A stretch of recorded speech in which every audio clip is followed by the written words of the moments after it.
Welcome, aviators. I am TH, a certified flight instructor. I want to welcome all of you, pilots who are taking this lesson to take their skills and career to the next level, to this intensive masterclass.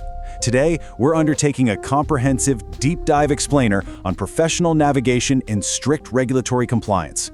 Look, we are not just skimming the surface here. We're mastering the exact procedures, the complex calculations, and the federal aviation regulations that really distinguish competent aviators from true, seasoned professionals. So let's get right to work. Here is the agenda for our explainer today. 1. Navigation and flight planning. 2. Executing the navigation log. 3. Diversions and loss procedures. 4. Pilot certificates and endorsements. 5. Advanced instructor ratings. And finally, 6. Logbook entries and reviews. Section 1. Navigation and flight planning, regulatory minimums, and chart selection. Proper cross-country planning is absolutely the foundation of aeronautical survival. Notice the precise breakdown of the aeronautical charts we rely on every single day for VFR operations. You must, and I mean must, use current charts. Let's break them down.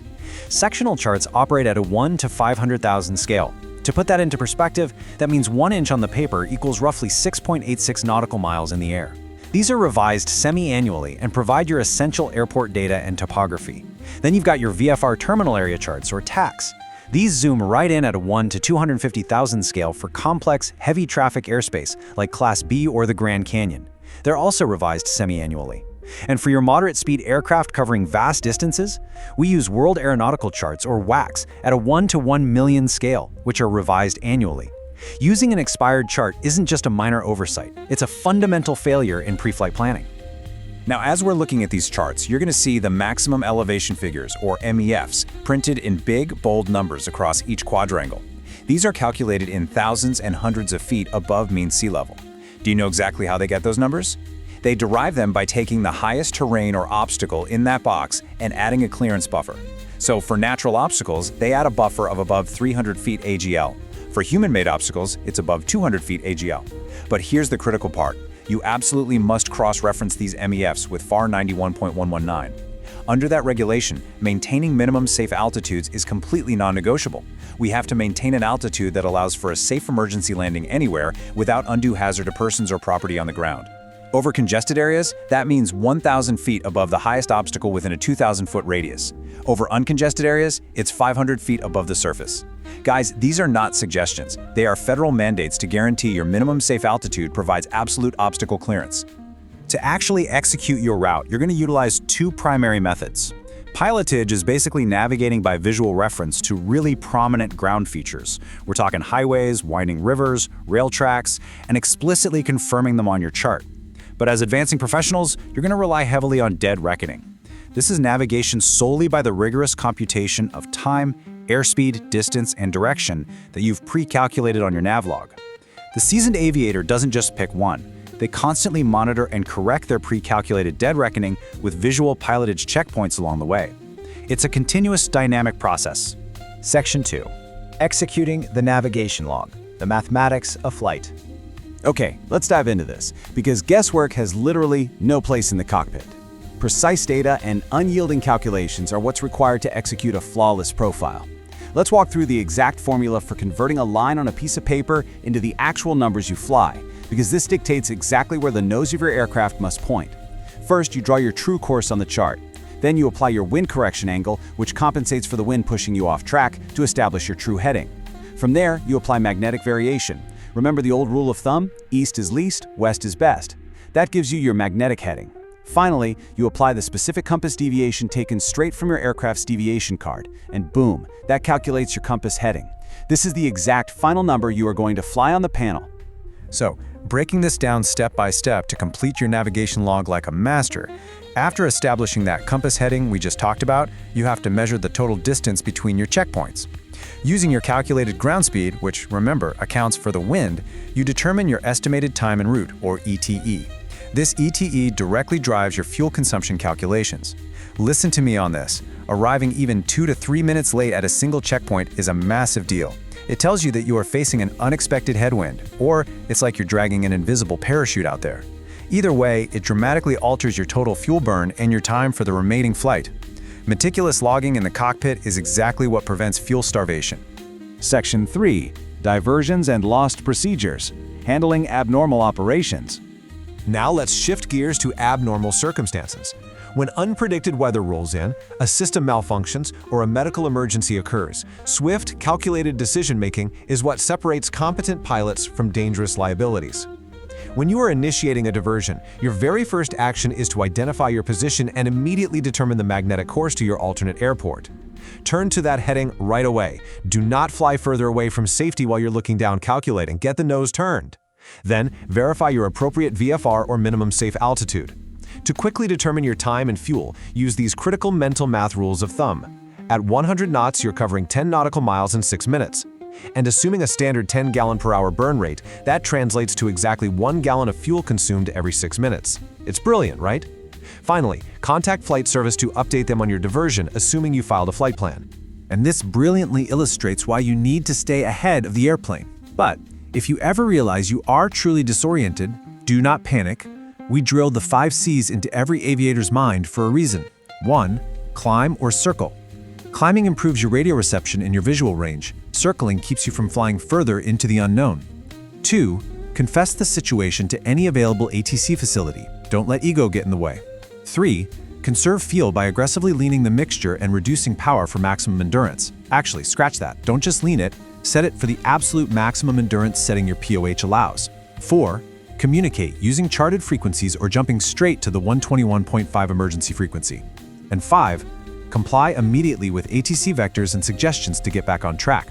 Now, regarding that flight service station communication we mentioned earlier, under FAR 91.153, while a VFR flight plan is not legally mandated for every flight, filing one is literally the single best investment an aviator can make for search and rescue purposes. It outlines all the essentials: your aircraft ID and type, the PIC's full details, your route, cruising altitude, true airspeed, the estimated time en route to your first landing point, and critically, the exact amount of fuel and the number of souls on board. It takes just a few minutes to file by phone or radio, and it guarantees that someone is going to be looking for you if you become overdue. Just remember the golden rule: close it when you land. Section 4. Pilot Certificates and Endorsements. The Regulatory Paper Trail. All right, transitioning to the dense regulatory side of things. We're looking at the strict paper trail governing pilot certificates under Part 61. As professionals mentoring the next generation, your signature carries immense legal weight. When you are authorizing pilots in training for solo flight, the endorsements are completely exhaustive. You must provide a 61.87B endorsement proving you reviewed their pre-solo aeronautical knowledge test. You need the 61.87C endorsement for flight training in that specific make and model. You have to physically endorse their certificate under 61.87N and ensure that a 90-day solo update endorsement under 61.87P remains current. And for cross-country flights, FAR 61.93 demands an endorsement for both the overall route planning and the specific flight execution. Missing a single signature here means the flight is grounded. No exceptions. Now, what's really interesting about this slide is the stark contrast in aeronautical experience required as aviators progress through the ranks. Look at this. A recreational certificate requires a mere 30 total hours, with a very strict 25 nautical mile cross-country limit. The private pilot certificate steps it up to 40 hours, requiring 20 dual and 10 solo, with a 150 nautical mile total solo cross-country requirement. But to achieve commercial privileges, a pilot must log a massive 250 total hours, including 100 hours of pilot and command time, and successfully complete a rigorous 300 nautical mile cross-country flight featuring a single straight-line leg of at least 250 nautical miles. The standards scale exponentially as you step up. And for those of you pilots striving for the next step in your aviation journey, I want you to remember this. Every single practical test requires explicit endorsements. You need the knowledge test sign-off. You need the meticulous logging of specific flight proficiency areas of operation. You need the completed 8710 application form, and most critically, you need the FAR 61.39 prerequisite endorsement. This certifies that the applicant has passed the knowledge test within the preceding 24 calendar months and has satisfactorily accomplished all the required training. Put simply, no 61.39 endorsement, no check ride. Section 5. Advanced Instructor Ratings, Becoming the Mentor.